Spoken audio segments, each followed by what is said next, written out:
Hey guys, Coach Parker here and welcome to another week of Exergames at home.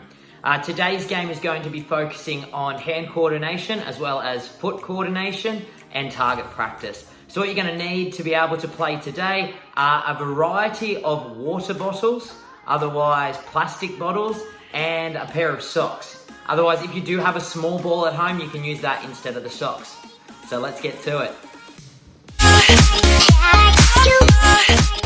So today's game is called Sock 'em Over, which is a modification of 10-pin bowling. As you can see behind me, I've got the water bottle set up in a pyramid shape. The objective of the game is you get 4 throws and you've got to see how many you can knock over in these 4 throws. However, between each throw, you must reset them again. You've got to throw it with your right hand, then with your left hand, then kick with your right foot, then kick with your left foot. Remember, if you don't want to use socks though, you can use a ball if you have one in the house. So let's go and give it a crack.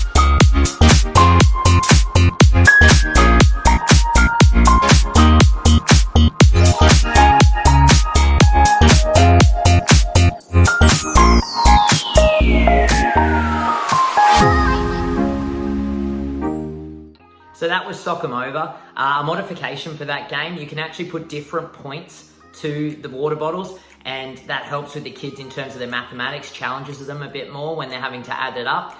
You can also make it more 10-pin bowling setup where they get 2 goes each time to try and knock over the water bottles. Then they can start to learn about spares and strikes and actually play a 10-round system similar to 10-pin bowling.